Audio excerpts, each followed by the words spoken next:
Кыргызстанда соңку бир сутка ичинде коронавирус жуккан 35 адам катталды. Чет жактан кайтып келген жарандардын 5-өөнүн бул илдет аныкталды. Өзбекстанда суу сактагычтын тосмосу жарылып, суу ташкыны коңшу Казакстандын айылдарына чейин кирип барды. Кыргызстандын айрым аймактары дагы селден жабыркоодо. Кошмо Штаттардын президенти Дональд Трамп АКШ коронавируска каршы вакцинаны ушул жылдын аягына чейин алып калат деп ишенерин айтты. Адистер бирок ал үчүн кеминде 1 жыл керек экенин эскертишүүдө.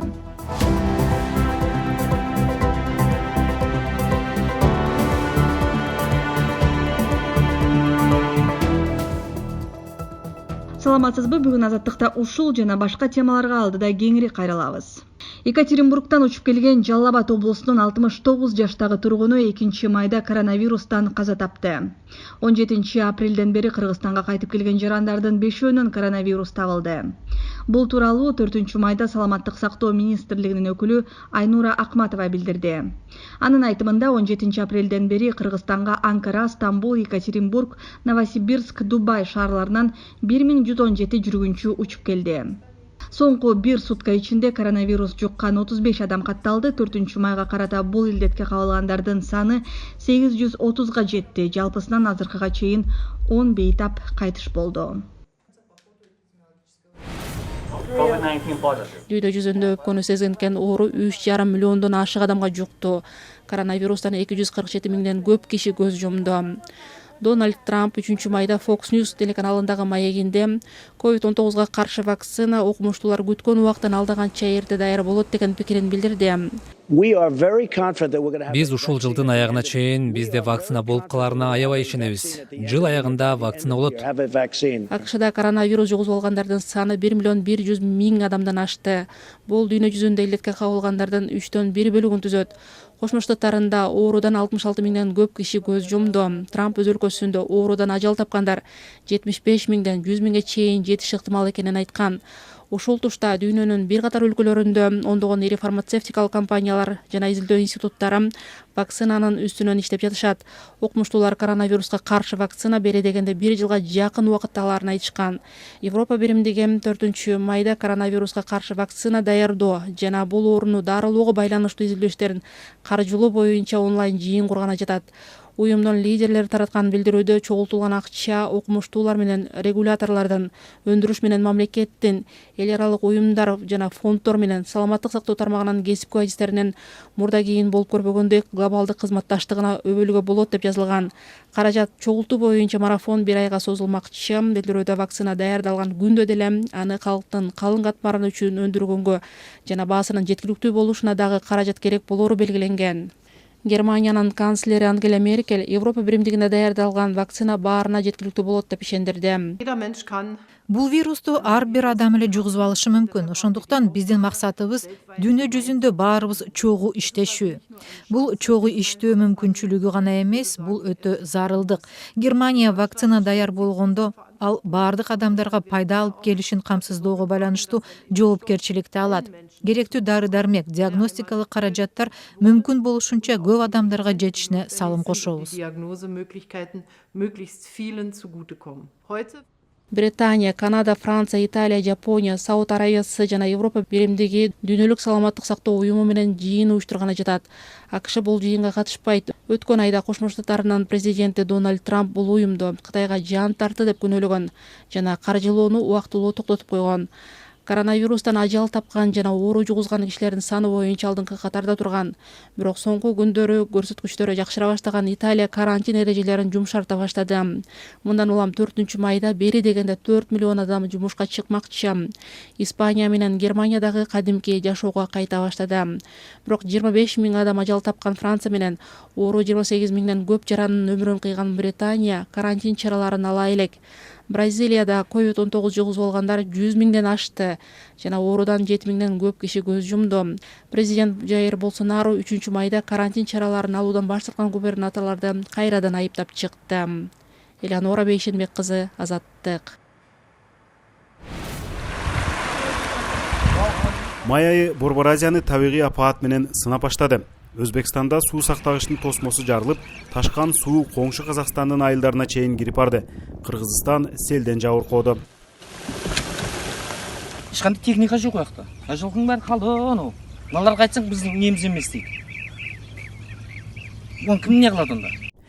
Жантаксайлык Мээржан Ахметов каптаган суунун ортосунда калган жылкыларын куткара албай жаны кейип атат. Анын айтымында ишембиге оогон түнү аз убакытта эле суу улам бир айылды аралап элди чак чилекей салган. Куткаруу кызматы келгичи эле тургундар өздөрү коопсуз жайга чыга катышкан. Азаттыктын кабарчысы барган учурда үй жай мал келинен кабар алганы келгендер жүргөн экен. Азыр өзүм келип, ана уюмда документтер калып кеткен. Азыр барып документтерин алып, өзүмдү чыгып кете берем. Өлкө президенти Касым-Жомарт Токаев Өзбекстандагы суу сактагычты жырып чыккан суу Казакстандын 10 айылын каптаганын, 22 миңден ашуун адам эвакуацияланганын жекшембиде жазды. Казак өкмөтү $1 миллион жакын чыгым келгенин эсептеп чыкты. Райондо техногендик өзгөчө кырдаал жарыяланды.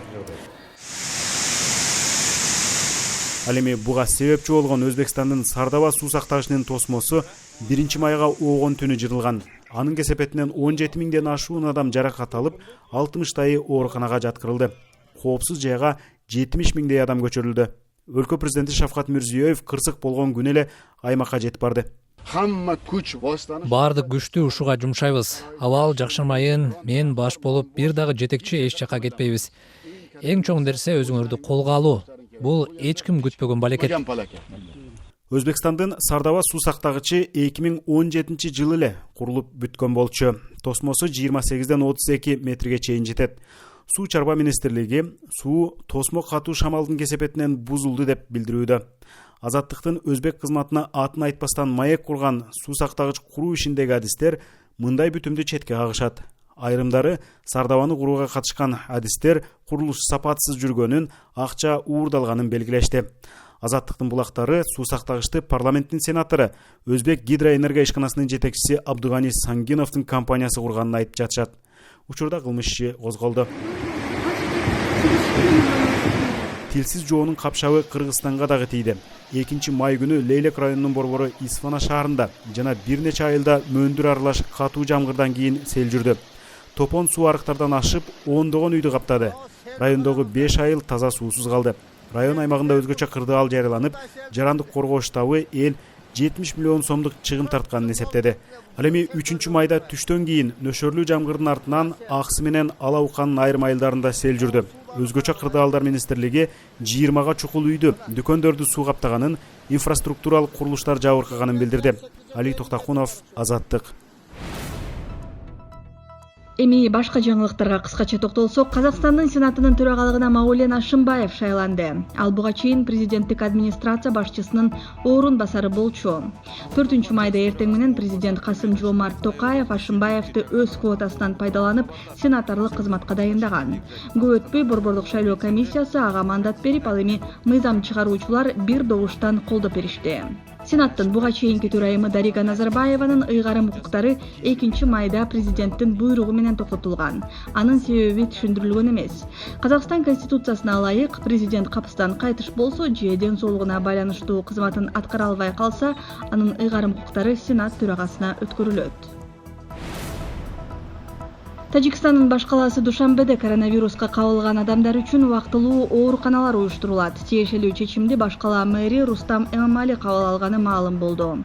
Коңшу мамлекетте 30 апрелден бери бул илдетке кабылгандардын саны 130га чамалап, 2 киши каза тапты. Ага чейин Тажикстан коронавируска чалдыккандар каттала электигин билдирип келген. Дүйнөлүк банк Тажикстандагы коронавирус эпидемиясына байланыштуу сценарийлерди карап, COVID-19 вирусунун жайылуу арышына жараша 72 миңден 230.500га чейин адам оорунун оор формасына кабылышы мүмкүн деп эсептеп чыккан. Тажик бийлиги азырынча эл аралык каржы институтунун мындай прогнозуна комментарий бере элек. Учурда кырдаалды жеринен баалоо үчүн өлкөдө дүйнөлүк саламаттык сактоо уюмунун миссиясы жүрөт. Венесуэлада түрмөдөн качууга аракет кылган 40тан ашуун адам өлтүрүлдү. Гуанар шаарындагы түрмөдө жаткандар куралдуу тополоң уюштуруп, башкы дарбаза аркылуу качып кетүүгө аракет кылышкан. Улуттук гвардиянын аскерлери аларга каршы ок жаадырышып, кеминде 46 киши мүрт кетти. 70тен ашууну жаракат алышты. Байкоочулар курман болгондордун саны мындан көп болушу мүмкүн экенин болгошот. Абактагылардын туугандарына окуя тууралуу эч кандай маалымат берилген жок. Адвокаттар түрмөдөгү тополоңдун чыгышына администрация сырттан келген азык-түлүккө тыюу салганы түрткү болгонун айтышууда. Пандемияга чейин эле кризиске белчесинен батып турган Венесуэлада жакында киргизилген чектөөлөргө байланыштуу адамдар көчөдө баш аламандык уюштурушуп, дүкөндөрдү тоногон учурлар көп катталып жатат. Түштүк Кореянын армиясы Түндүк Корея менен чек арадагы чыңалган тилкеде ок атышуу болгонун билдирди. Сеул алгач ок Пхеньян тараптан 3-майда атылганын, Түштүк Корея жооп кайтарганын билдирди. Атышууда Түштүк Корея тараптан эч ким жабыркаган эмес. Окуя Түндүк Кореянын лидери Ким Чен Ын 3 аптага жоголуп, эл алдына чыккандын эртеси күнү болду. Ал Пхеньяндагы жер семирткич өндүргөн заводдун ачылышына барып катышканы кабарланды. Ким Чен Ын 3 апта кайда болгонун эч ким түшүндүргөн жок. 2-майда АКШнын президенти Дональд Трамп Түндүк Кореялык лидердин элге чыкканын көргөндө сүйүнгөнүн айтты. Таиландда коронавируска чалдыккан 1 айлык наристе айыгып чыкты. Ага бул элде тапасынан жуккан. Доктурдун айтымында наристеге вируска каршы дарыларды 10 күн сайышкан. Бактыга жараша биз наристенин ооруга чалдыкканын эрте билип калдык. Өпкөсү сезгенгенин байкаганда эле дарылоого кириштик. 1-2 сутканын ичинде аныкталса ошончолук жакшы. Ошентип биз ага вируска каршы дарыларды берип айыктырып алдык. Доктурдун айтымында балдарда чоңдорго караганда оору жеңилирээк өткөнү менен 1 жашка чыга элек наристелерге бере турган дары табыш кыйын. Баарына эле уруксат берилбейт. 70 миллиондой калкы бар Таиландда коронавирусту жуктуруп алгандардын саны 3000ге жакын. 50дөн көп киши көз жумду. Сиз бүгүн Азаттыкта жаңылыктар түрмөгүнө ортоктош болдуңуз. Аны Элиза Кененбаева жана Улан Асаналиев даярдадык. Окуялардын өнүгүшүн биздин сайтыбыздан окуп угуп көрүп турсаңыз болот. Дареги Азаттык Чекит.org. Саламатта калыңыз.